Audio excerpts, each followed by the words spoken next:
Kan du ikke fortælle, hvor vi er på vej hen? Ja. På vej til Amarillo. Og det er en cowboyby. Ja, så jeg har lavet flætning, og nu mangler vi kun hatten. Den må vi finde. Ja.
Vi er lige ankommet til endnu et sted, hvor vi skal overnatte.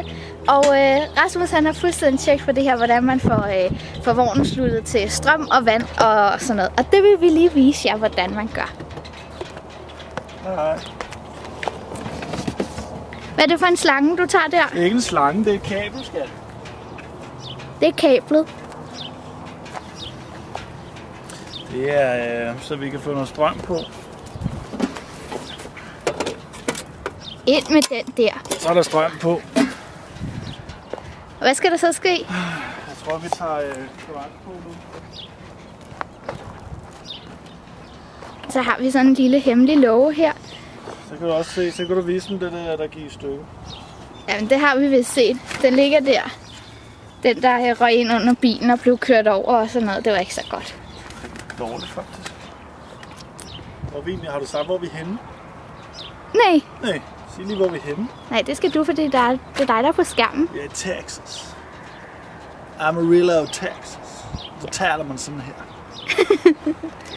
Så spiser man store bøffer. Ja, hvad har vi lige fået til aftensmad? T-bone steak og store bøffer.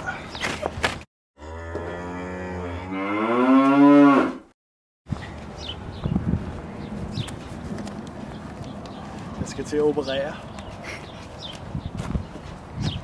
Ulle.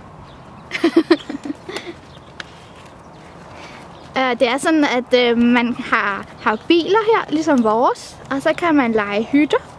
Nogle små søde træhytter. Derover er der en pool, men den er altså lukket lige nu, fordi de kalder det her vintersæson. Og jeg tror, der er, jeg ved ikke, 35 grader, og klokken den er 6 om aftenen. Men det er vintersæson. Og så hernede bagved, der holder alle de store, kæmpe campingvogne. Dem kan vi kigge på senere. Ja, de er der. Og så holder vi sådan lidt mindre campingvogne. Det kan prutmand over det hele. Det som vi ikke lige så, det var, at Rasmus tog den del af slangen, som ikke var kørt over, og proppede ned i afløbet. Og så fik han prutmand over, kan I se. Ja, han spildte der, og det gjorde han også ud over sig selv. Og det er sket før. Det er derfor, det er godt at have handsker på. Eller men man kan ikke have handsker over det hele. Måske du skulle have haft en flyverdragt. Båddragt. Ja.